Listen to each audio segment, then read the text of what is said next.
할렐루야! 한 주간 평안하셨습니까? 이 시간 예배에 참석하신 신실한 교우님들, 하나님께서 이 예배를 통해 여러분에게 큰 은혜 부어주실 줄 믿습니다. 이제 찬송 620장 1절 부르시고 예배 시작합니다.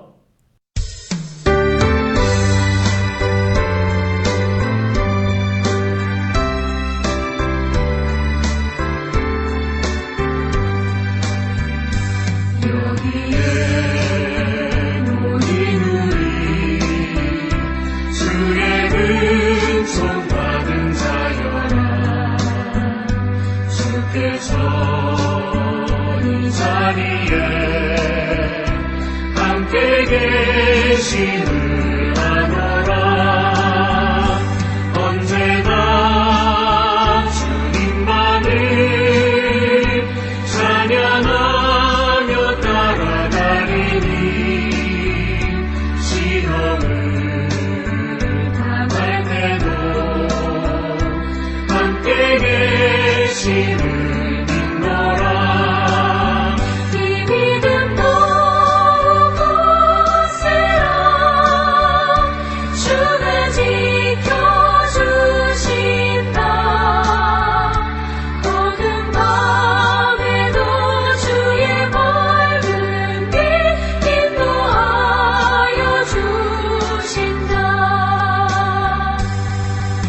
이제 묵도하심으로 1월 셋째 주일 예배를 시작합니다.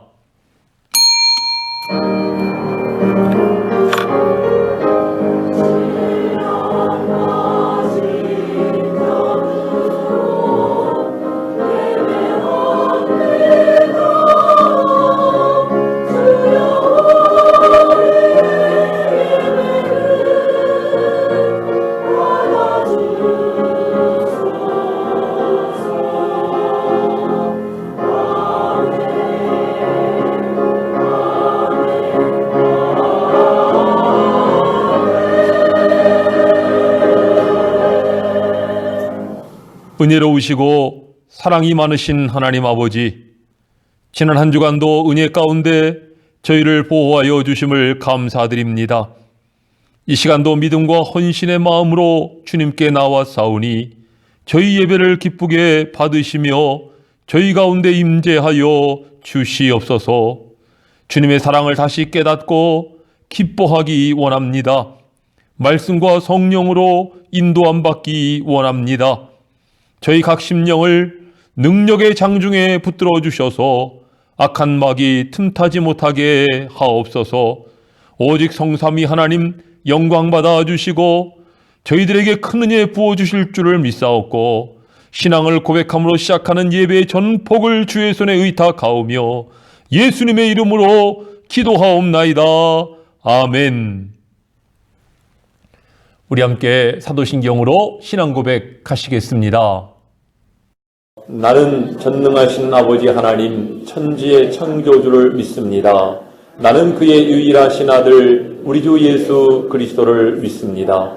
그는 성령으로 잉태되어 동정녀 마리아에게서 나시고 본디오 빌라도에게 고난을 받아 십자가에 못 박혀 죽으시고 장사한 지 사흘 만에 죽은 자 가운데서 다시 살아나셨으며 하늘에 오르시어 전능하신 아버지 하나님 우편에 앉아 계시다가 거기로부터 살아있는 자와 죽은 자를 심판하러 오십니다.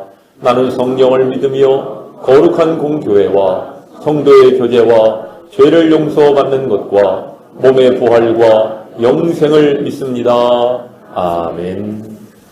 찬송 15장 함께 부르시겠습니다.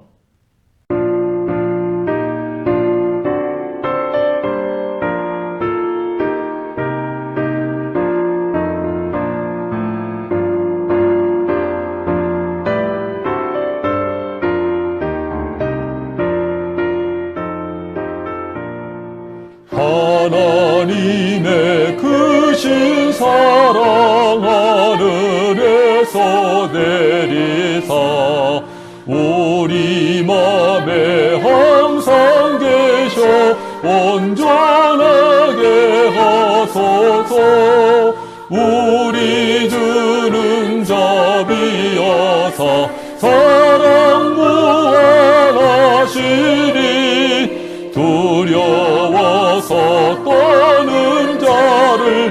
구원하여 주소서. 걱정 근심 많은 자를 성령 감화하시며 복과 은혜 사랑받아 평안하게 하소서. 처음과 끝이 되신 주님 항상 인도하셔서 마귀 유혹 받는 것을 속히 끊게 하소서. 전능하신 아버지여 주의 능력 주시고 우리 맘에 임하셔서 떠나가지 마소서. 주께 영광 항상 돌려 천사처럼 섬기며 주의 사랑 영영토록 찬송하게 하소서. 우리들이 거듭나서 흠이 없게 하시고 주의 크신 구원받아 온전하게 하소서. 영광에서 영광으로 천국까지 이르러 크신 사랑 감격하여 경배하게 하소서. 아멘.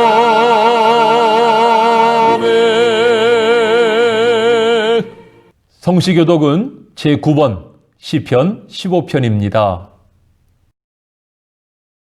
여호와여 주의 장막에 머무를 자 누구오며 주의 성산에 사는 자 누구오니까. 정직하게 행하며 공의를 실천하며 그의 마음에 진실을 말하며 그의 혀로 남을 허물하지 아니하고 그의 이웃에게 악을 행하지 아니하며 그의 이웃을 비방하지 아니하며 그의 눈은 망령된 자를 멸시하며 여호와를 두려워하는 자들을 존대하며 그의 마음에 서원한 것은 해로울지라도 변하지 아니하며 이자를 받으려고 돈을 부어주지 아니하며 뇌물을 받고 무죄한 자를 해하지 아니하는 자이니 이런 일을 행하는 자는 영원히 흔들리지 아니하리라. 아멘. 지난 한 주간의 삶을 돌아보면서 이 시간 참회의 기도 드리시겠습니다.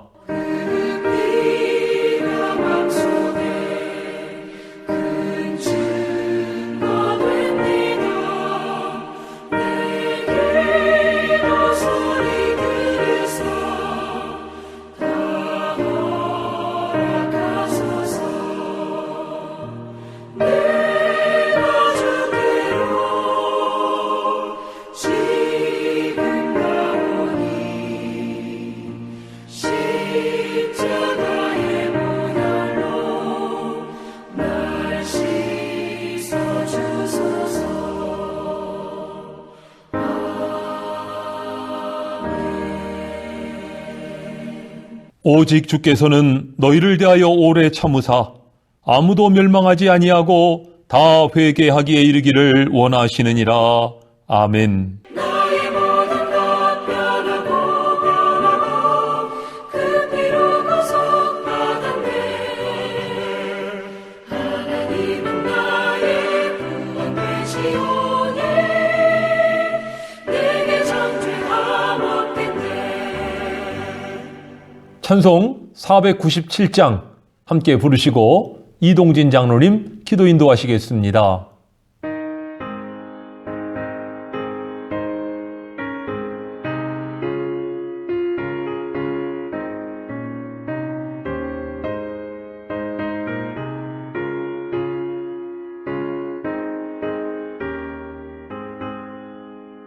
주 예수 넓은 사랑 그 크신 은혜를 나 힘써 전파함은 참 기쁜 일일세. 주 예수 복된 진리요 내 맘의 갈급함을 다 채워주시네. 예부터 전한 말씀 주 예수 크신 사랑 나 항상 전파하기 참 기뻐하도다. 이 말씀 전할 때에 내 마음이 기쁘고 그 말씀 전할수록 새 기쁨 넘치네. 구원의 복된 말씀 못 들은 사람이 세상의 많음으로 힘써서 전하세. 예부터 전한 말씀 주 예수 크신 사랑 나 항상 전파하기 참 기뻐하도다. 이 말씀 들은 사람 또 듣기 원하고 목말라 사모하니 그 말씀 진리라. 그 나라 영광 중에 나 부를 새 노래. 예부터 좋아하던 이 말씀뿐일세. 예부터 전한 말씀 주 예수 크신 사랑 나 항상 전파하기 참 기뻐하도다.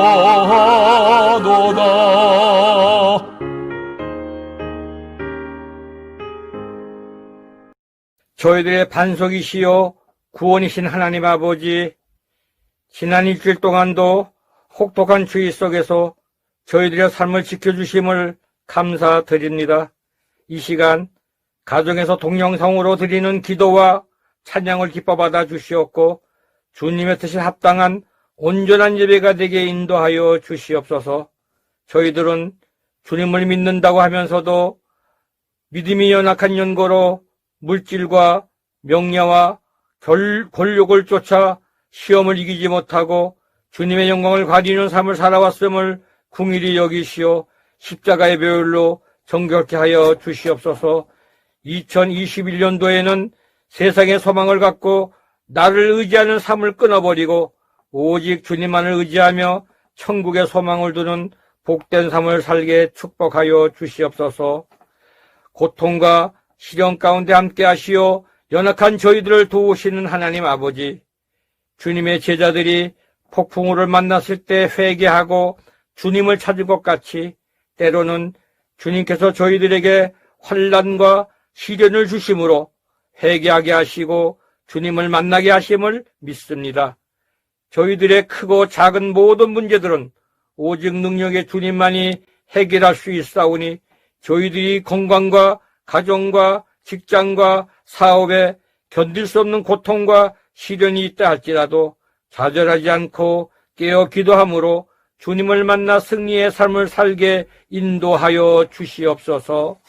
거룩하신 하나님 아버지, 저희 목민재단을 이곳에 세워주시고 지켜 보호하여 주시오니 감사를 드립니다. 이 지역에서 방황하는 심령들이 목민재단을 통하여 힘과 평안을 얻게 하시며 성령으로 하나 되어 사랑이 충만한 교회로 삼아 주시옵소서. 그러므로 기도의 빈자리가 가득 채워지는 놀라운 역사가 2021년 새해에는 속히 일어나게 은혜 내려 주시옵소서. 부족한 저희들에게 귀한 직분을 맡기셨사오니 주님의 몸된 교회를 사랑하며 봉사할 때에 감정과 육체의 욕심을 따르지 않게 인도하여 주시옵소서. 인간의 욕심으로 말미암아 발생된 코로나19의 재앙으로부터 하루속히 온 인류를 건져주시고 말할 수 없는 공포와 시련 가운데 있는 온 인류를 위로하여 주시옵소서. 목사님을 다은이에 세우셨사오니 성령으로 함께하여 주시옵고 말씀을 들을 때 저희들의 믿음이 더욱더 성장되게 하여 주시옵소서. 예배 시종을 주님께 맡겨오며 이 모든 말씀 저희를 구원하신 예수 그리스도 이름으로 간절히 기도하옵나이다. 아멘.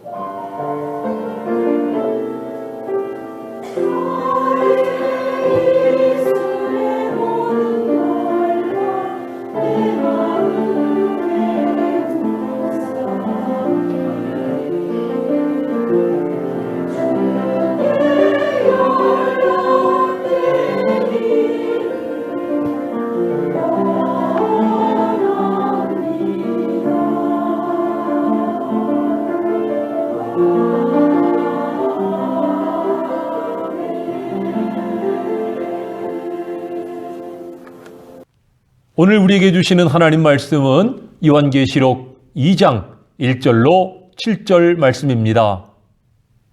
에베소 교회의 사자에게 편지하라.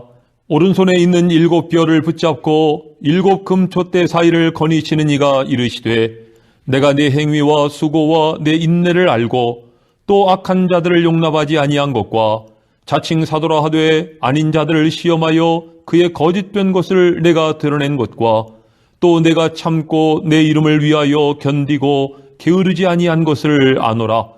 그러나 너를 책망할 것이 있나니 너의 처음 사랑을 버렸느니라. 그러므로 어디서 떨어졌는지를 생각하고 회개하여 처음 행위를 가지라. 만일 그리하지 아니하고 회개하지 아니하면 내가 네게 가서 네 촛대를 그 자리에서 옮기리라. 오직 내게 이것이 있으니 내가 니골라당의 행위를 미워하는도다. 나도 이것을 미워하노라. 귀 있는 자는 성령이 교회들에게 하시는 말씀을 들을지어다. 이기는 그에게는 내가 하나님의 낙원에 있는 생명나무의 열매를 주어 먹게 하리라. 아멘. 전에 동유럽 성지 순례를 갔다가 유럽 사람들이 우리와 다른 몇 가지 특이한 점을 발견한 적이 있었습니다. 그 가운데 하나는 유럽 사람들은 평일 오후 4시가 되면 가게 문을 닫고 집으로 돌아가 가족들과 함께 시간을 보낸다는 것입니다. 그때만 해도 해가 길어서 저녁 9시는 돼야 어두워지는 때였는데 마치 돈 버는 일에 별로 관심이 없는 사람들처럼 오후 3, 4시만 되면 가게 문을 닫고 집으로 돌아가 버리는 것입니다. 그만큼 그들의 인생에 있어 가정생활, 가족과의 생활이 중요했다는 것입니다. 그 모습을 보면서 바쁘게 살아가는 우리나라 사람들과는 많이 다르구나 하는 것을 느꼈던 적이 있었어요. 또 전에 사명자성의 관계로 태국 사람들을 손님으로 맞았던 적이 있었는데요. 어느 날 그분들을 만났는데 이분들이 서로 자기들끼리 빨리빨리 리빨리빨 그러면서 서로 신기한 듯 웃으면서 그러고 있더군요. 무슨 일인가 봤더니 이 태국 사람들은 이 중국 사람들처럼 만만디 성향이 있어서 웬만한 일에 바쁘거나 조급해하지 않는다는 거예요. 근데 한국에 와보니까 한국 사람들은 매사에 빨리빨리 움직이는 것을 보고 그 사람들이 굉장히 신기해했다는 것입니다. 여러분들 이 코로나로 인해서 온 세계가 힘들어하고 있는데 유달리 우리 한국 사람들은 더 힘들지 않겠나 싶습니다. 그동안 분주히 바쁘게 살아왔는데 이 코로나로 인해서 삶이 중지되고 멈춰야 하는 이런 가운데 있다 보니 얼마나 답답하겠습니까? 그러고 보면 우리의 삶이라고 하는 것이 그동안 시계에 종속된 삶이었구나 하는 것을 느끼게 됩니다.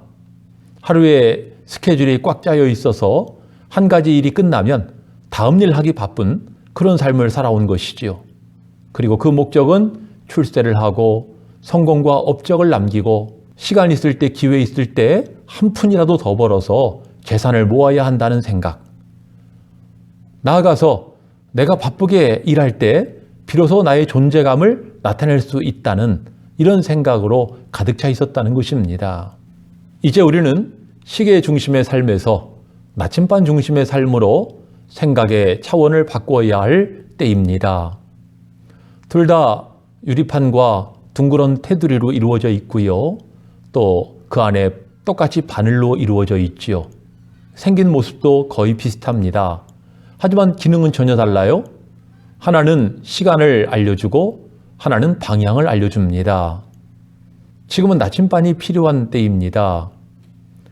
여러분들 사막이나 망망대해에서 조난을 당했을 때 시계보다는 나침반이 훨씬 더 중요한 법입니다.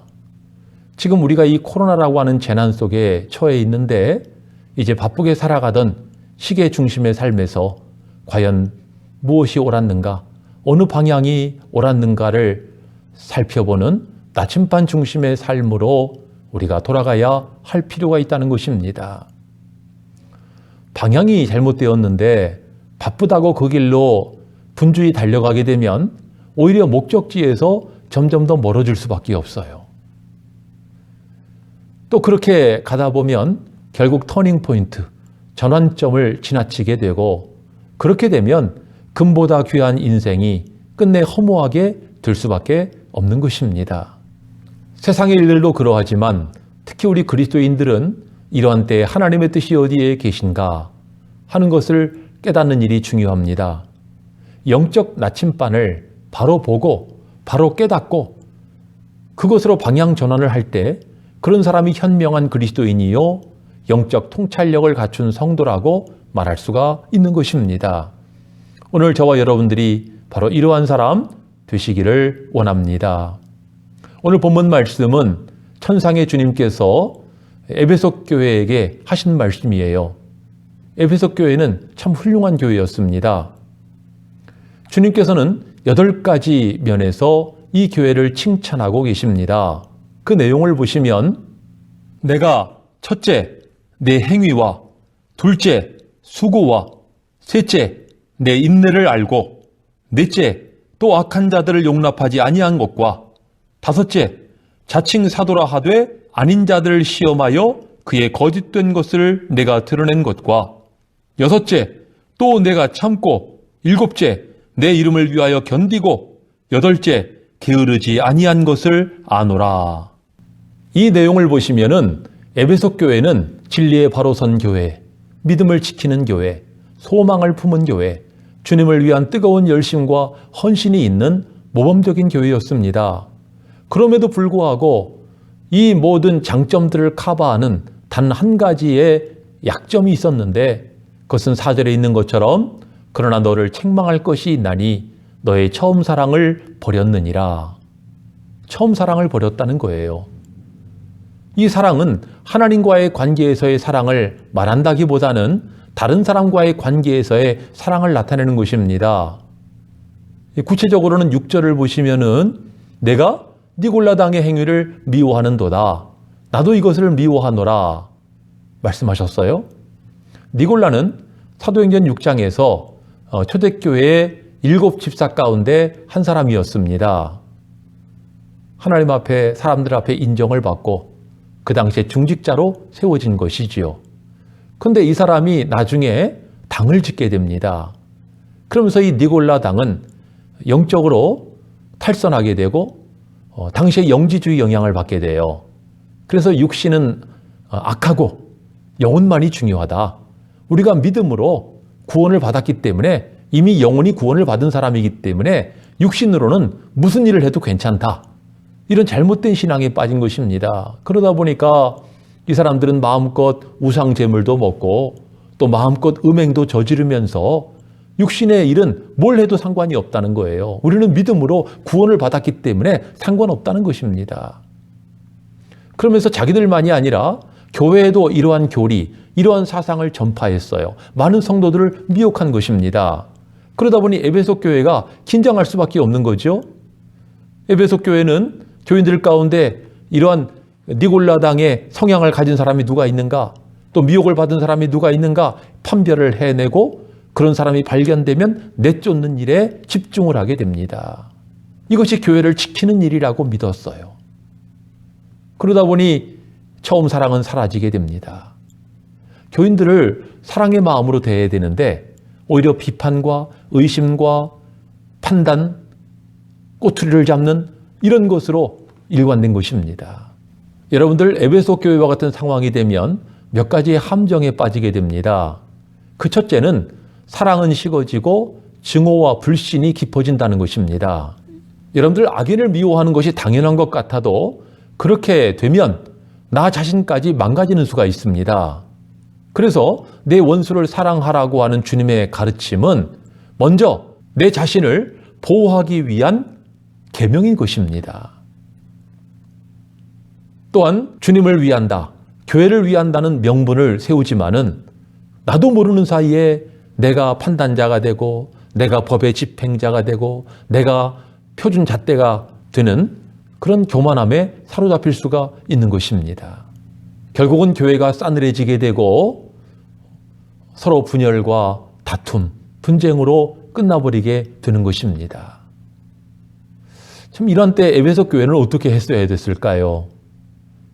이 니골라당의 교훈을 쫓는 자들을 그들을 발견하게 되면 주의 말씀으로 권면을 하고 그러면서 교인들끼리는 서로 사랑으로 하나 되도록 했어야 한다는 것입니다.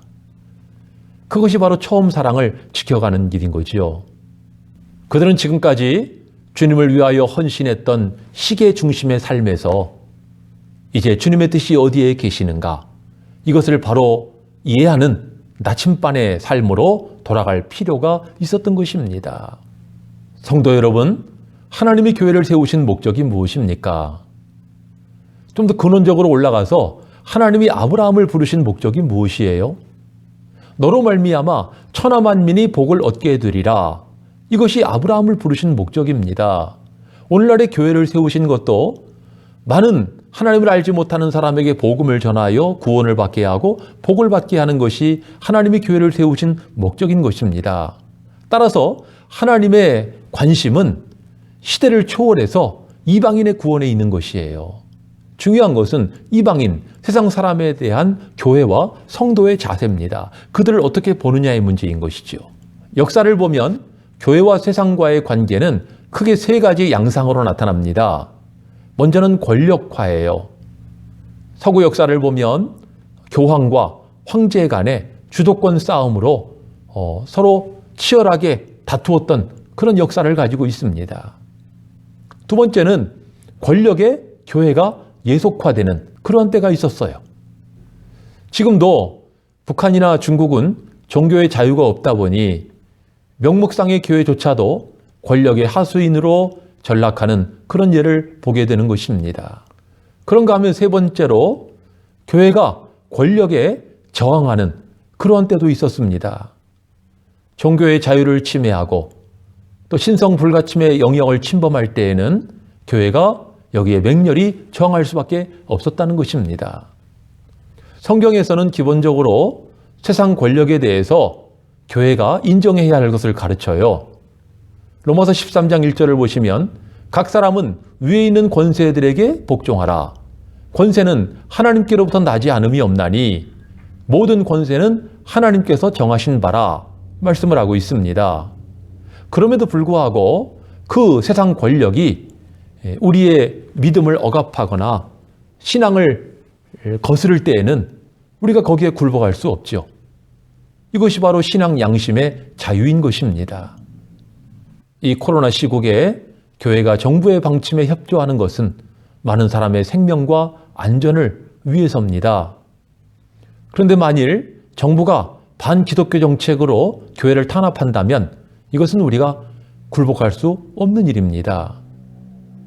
그런 점에서 이 시간에 세상과 교회와의 관계를 두 가지 차원에서 살펴보고자 합니다. 먼저는 세상은 교회와 성도를 미워하고 대적한다는 것이에요. 요한일서 5장을 보면 온 세상은 악한 자 안에 처했다고 말씀합니다. 또한 3장에서는 형제들아 세상이 너희를 미워하여도 이상히 여기지 말라고 말씀합니다.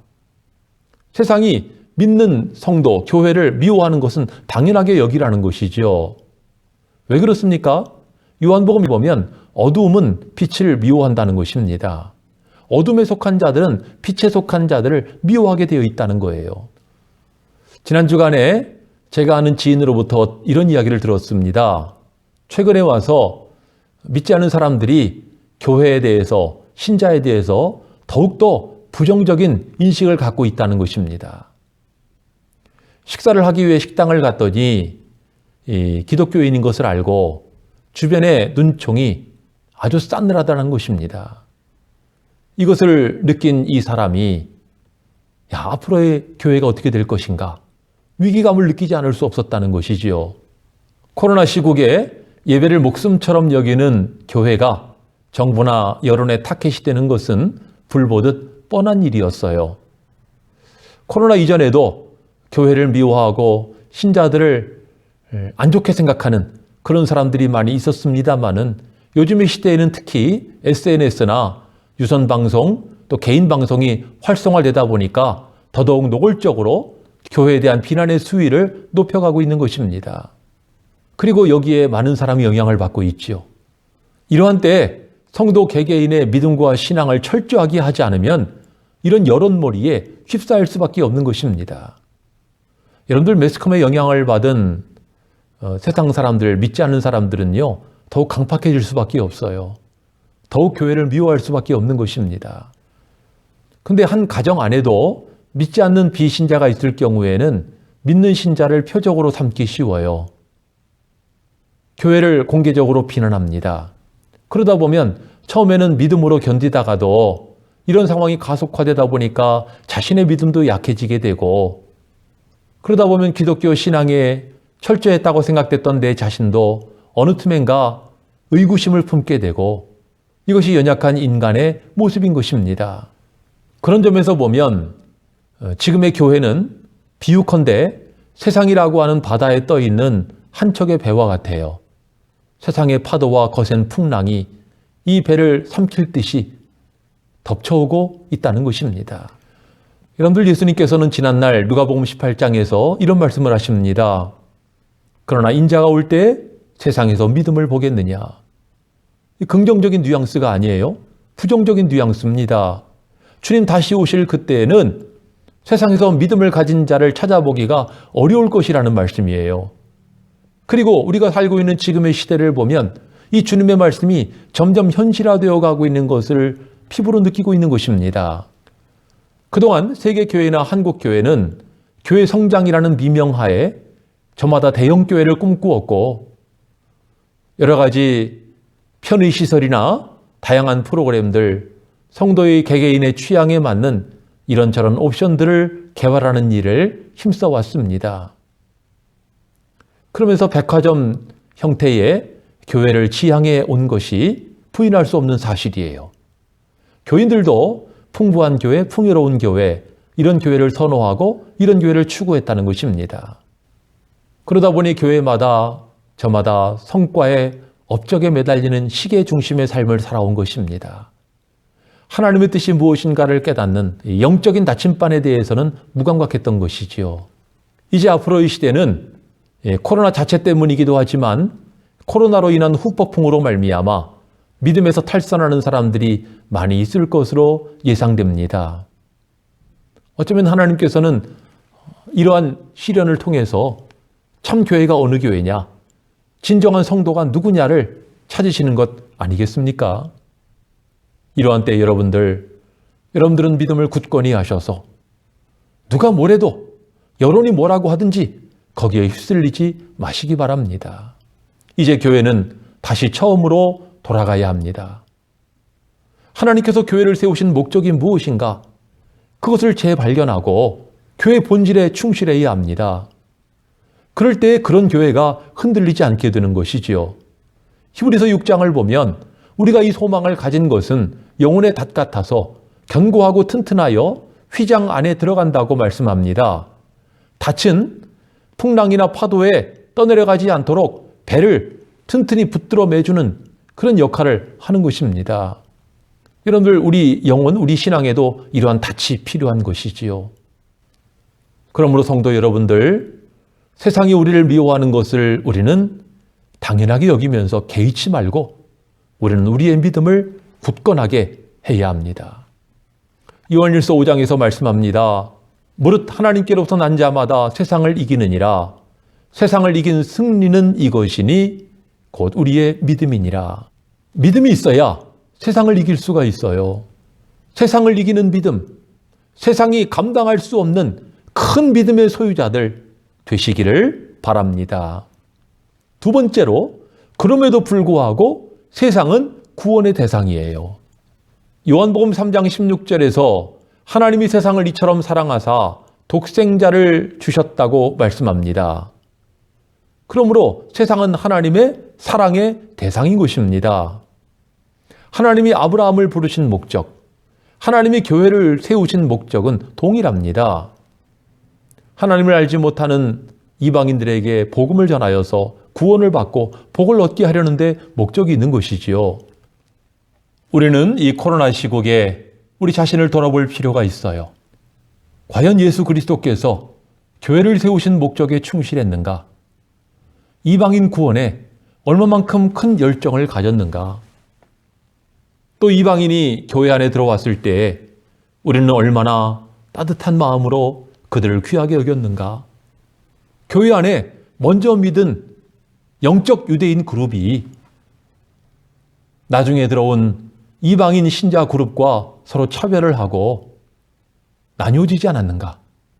우리 자신을 돌아볼 필요가 있는 것입니다.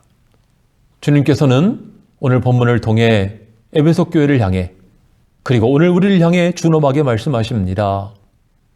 너의 처음 사랑을 회복하라. 그렇게 하지 않으면 내 촛대를 그 자리에서 옮겨버리겠다고까지 말씀하십니다. 다시 처음으로 돌아가라는 말씀입니다. 찰스 스윈돌 목사님은 교인들에게 세상 속에 강단이 서 있다고 강조를 했어요. 목사는 주일날 교회 안에 있는 강단에서 복음을 전하지만 교인들은 월요일 아침에 세상 속에 서 있는 강단에 올라가 그들의 삶과 그들의 인격으로 복음을 전한다고 강조한 것입니다. 사실 이 살벌한 세상은 수많은 위험이 도사리고 있는 밀림 속의 정글과 같습니다. 선교사님들이 밀림에 들어가서 위험을 무릅쓰고 선교 사역을 하는 것처럼 우리 그리스도인들이 이 밀림과 같은 살벌한 세상에서 그리스도인으로 살아가는 것 참 쉬운 일이 아닙니다.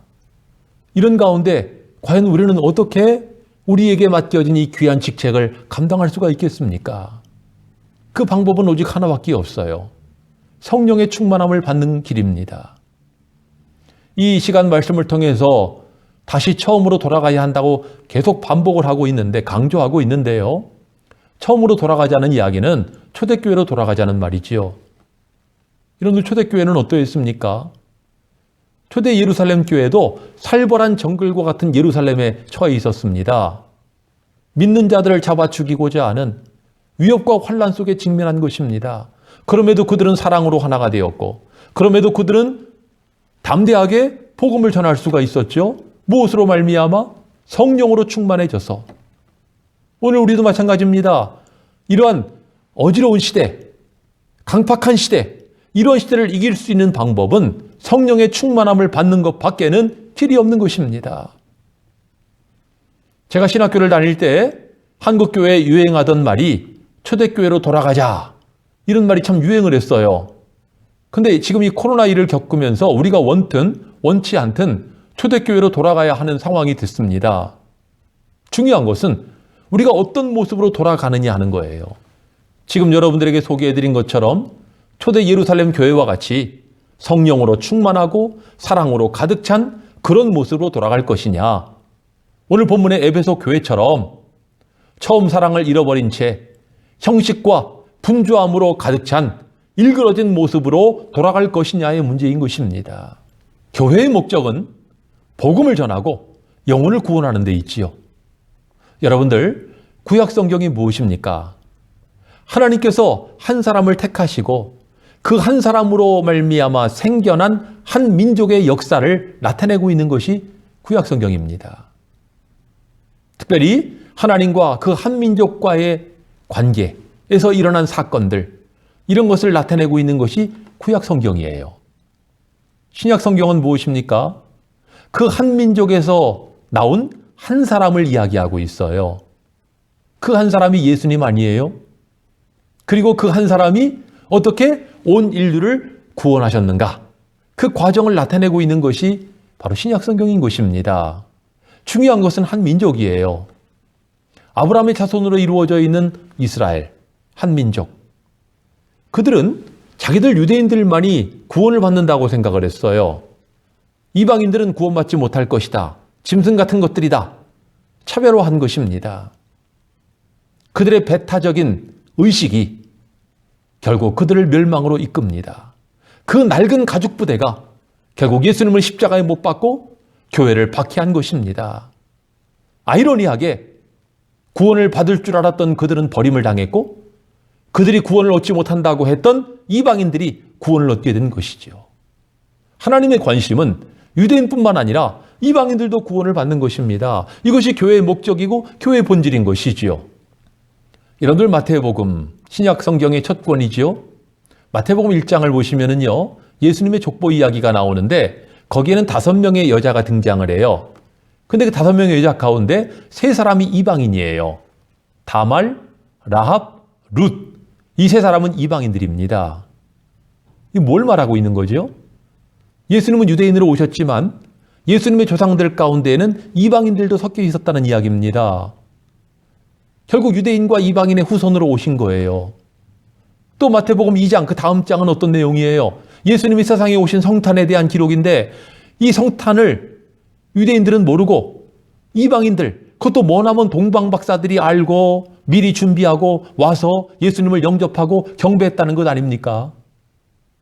신약 성경의 첫 권인 마태복음 그 첫 2장은 온 인류의 구원자로 오신 예수님을 나타내고 있는 것입니다. 유대인만의 예수님이 아니라 온 인류, 이방인들을 포함한 모든 민족을 구원하기 위한 구원자로 오셨다는 것이죠. 여러분들 마태복음은요, 유태인들을 독자로 기록한 복음서예요. 마태복음의 저자는 무엇을 말씀하고 있는 것입니까? 너희 유대인들이 이방인들에게 관심을 갖고 이방인들도 구원을 얻을 수 있도록 해야 한다고 역설하고 있는 것이 마태복음인 것입니다. 따라서 오늘의 교회는 영적 유대인이라고 하는 우리끼리의 신앙만을 주장할 것이 아니라 이방인들에게 관심을 갖고 그들도 귀하게 여겨주고 사랑하는 마음으로 대하는 것이 마땅하지요. 여러분들 밖에 나가서 한 사람 전도하는 게 얼마나 어렵습니까? 하물며 예수 믿겠다고 찾아온 사람, 우리가 정말 귀하게 여겨주는 것 너무나 당연하지 않습니까? 이것이 교회의 본질이고 목적인 것입니다. 여러분들, 예수님께서는 오늘 본문의 에베소 교회를 향해 우리를 향해 준엄하게 말씀하세요. 다시 처음으로 돌아가라. 컴퓨터가요, 사용을 하다 보면은 여러 가지 프로그램이 깔리게 되는데 악성 바이러스에 감염이 되기도 해요. 그럼 다 엉키고 난리가 납니다.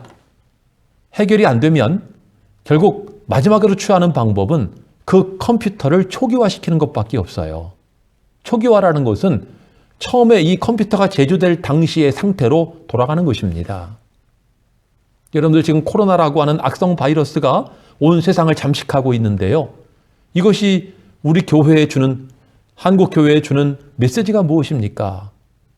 교회가 다시 초기화되어야 한다는 것입니다.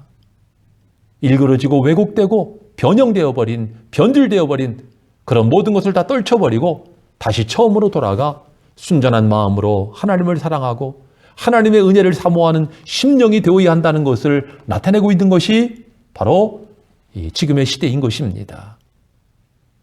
그렇게 될 때 우리가 복을 받는 것이고 주님의 백성이 되는 것이고 그리고 주님의 자녀로서 기업을 이을 후사가 되는 것 아니겠어요? 이것을 잘 나타내고 있는 것이 베드로전서 2장 말씀이지요. 베드로전서 2장 2절을 보시면은 너희는 갓난아이처럼 순전하고 신령한 젖을 사모하라고 말씀합니다. 순전한 마음으로 신령한 은혜를 사모해야 한다는 것입니다. 그 결과 그런 사람들은 어떤 사람들이 된다는 거예요?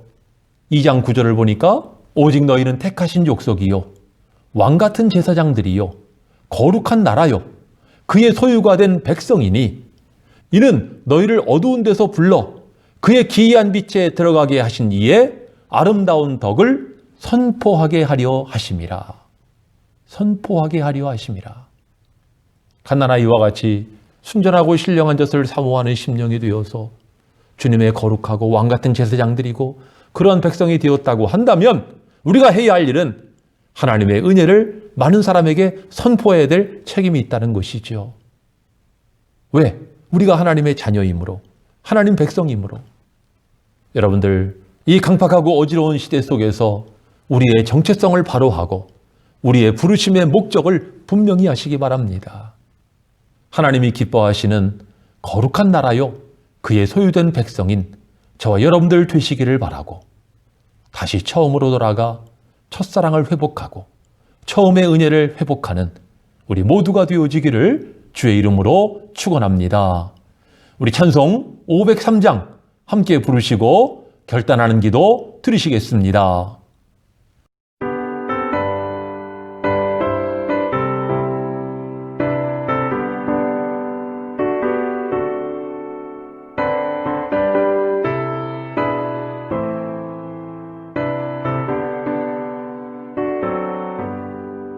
세상 모두 사랑 없어 냉랭함을 하느냐 곳곳마다 사랑 없어 탄식 소리뿐일세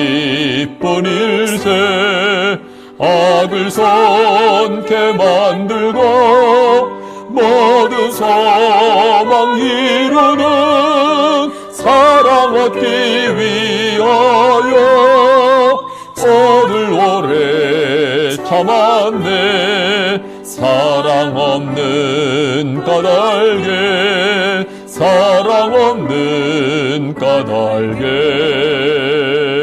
사랑 얻기 위하여 저들 오래 참았네 곳곳마다 봄비 남은 사랑 없는 연고요 측은하게 손을 펴고 사랑받기 원하네 어떤 이는 고통과 근심 걱정 많으니 사랑 없는 까닭에 저들 실망하도다 사랑 없는 까닭에 사랑 없는 까닭에 사랑 없는 까닭에 저들 실망하도다 어떤 사람 우상 앞에 복을 빌고 있으며 어떤 사람 자연 앞에 사랑 요구하도다 먼저 믿는 사람들 예수 사랑 가지고 나타내지 않으면 저들 실망하겠네 예수 사랑 가지고 예수 사랑 가지고 나타내지 않으면 저들 실망하겠네 기갈 중에 있는 영혼 사랑받기 원하며 아이들도 소리질러 사랑받기 원하네 저들 소리 들을 때 가서 도와줍시다 만민 중에 나가서 예수 사랑 전하세 예수 사랑 전하세 예수 사랑 전하세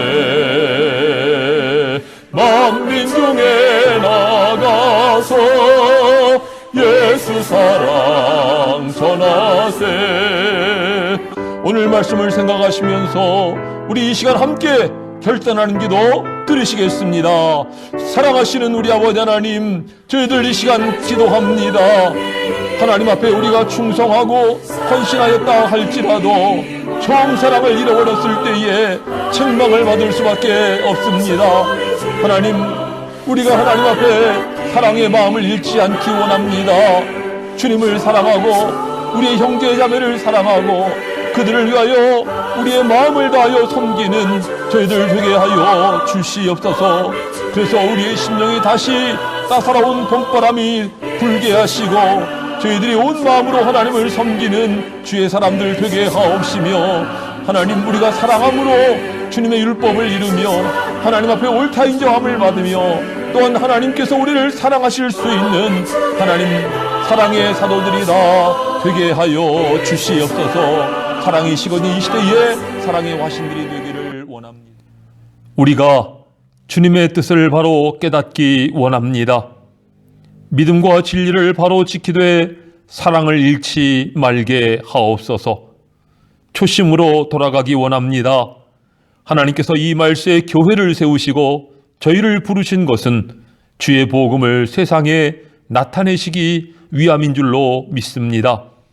저희가 주님께 받은 바 이 본분과 사명을 바로 감당하게 하옵소서.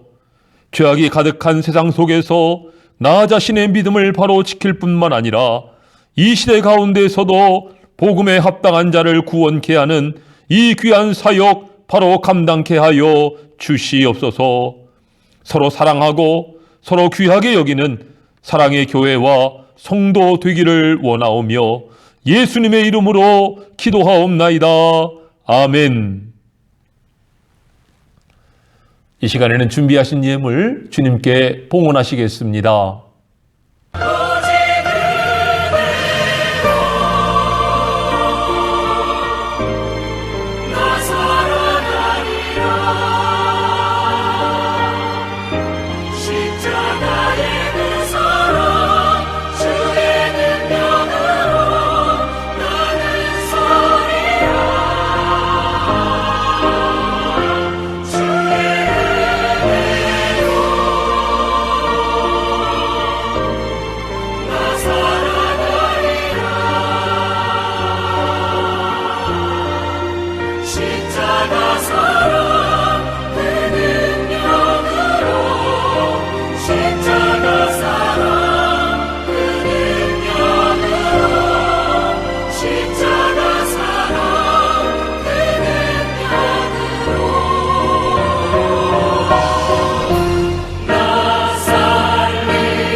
어려운 세상을 살고 있지만 이러한 시대 가운데서도 저희들을 지키시고 인도하시고 보호하여 주심을 감사합니다.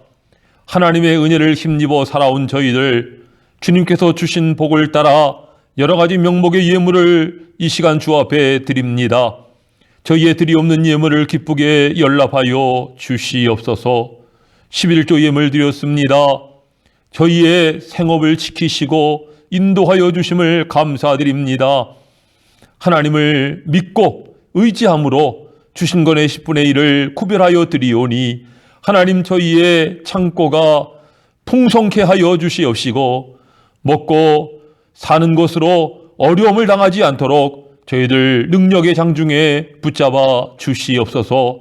감사의 제목, 기도의 제목을 담아 예물 드리오니 주님 영광 받아 주시고 또 저희의 각 심령을 살펴주셔서 마음으로 비없는 간절한 기도의 제목들 주 앞에 연락되게 하여 주시옵소서. 믿음으로 주정원금 주일원금 드립니다. 아버지 하나님이여, 저희들 주님과 동행하기를 원하옵고 하나님의 은혜 가운데 살아가기를 원하옵고 감사함으로 드리는 예물이오니 하나님 저희의 삶이 복되게 하옵시고 늘 하나님의 인도하심을 받는 귀한 삶이 되게 하여 주시옵소서. 또 교회 목적 헌금을 드립니다.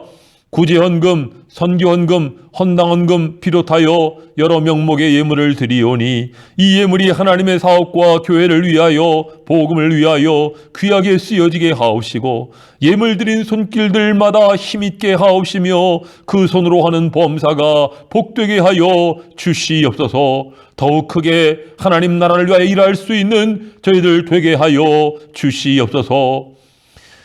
지금도 육신의 연약함으로 말미암아 고통 중에 있는 지체들이 있습니다. 주님 불쌍히 여겨 주시옵시고 피 흘리신 손으로 완찰하여 주심으로 모든 병마가 물러가게 하시며 하나님 구원의 역사, 치유의 역사를 체험하고 영광 돌리는 저희들이 다 되어지기를 원하옵나이다. 몸과 마음과 영이 새로워지게 하옵시고 하나님의 능력으로 보호함을 체험케 하여 주시옵소서. 우리 아버지 하나님 앞에 드리옵는 예물들, 헌신의 제물들 주님 기쁘게 받으시고 복 주심을 믿사오며 예수님의 이름으로 기도하옵나이다. 아멘. 교회 소식 말씀드립니다. 지금 신년 세일에 특별 새벽 기도 기간 중에 있습니다. 이번 주 토요일까지죠. 혹 아직 참석하지 못하신 분들 지금이라도 함께 참여하셔서 새해 기도하는 일로 시작하시기를 바랍니다. 교회 예배 드리고 있고 또 신청하신 분들에 한해서 영상 예배 자료를 보내드리고 있습니다. 어떤 방법으로든지 함께 하셔서 여러분들 기도함으로 이 한 해 승리하시기를 바랍니다. 그리고 기부금 납입 증명서 필요하신 분들은 재정부장이신 배용 장로님께 신청해 주시기를 바랍니다. 이번 한 주간도 여러분들 믿음으로 승리하시고 평안하시기를 빕니다. 이제 찬송 5장 함께 부르시고 축도로 예배 마치겠습니다.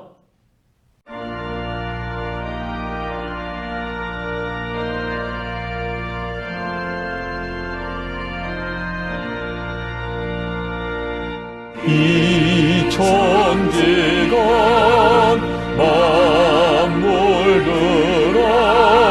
만물들아 복 주시는 주 여호와 전능 성부 성자 성령 찬송하고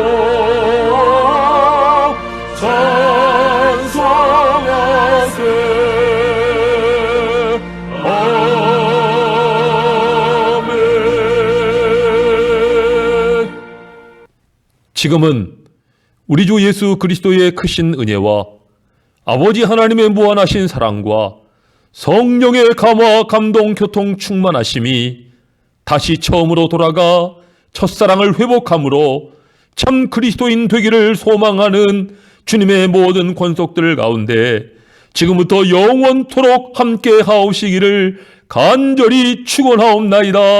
아멘.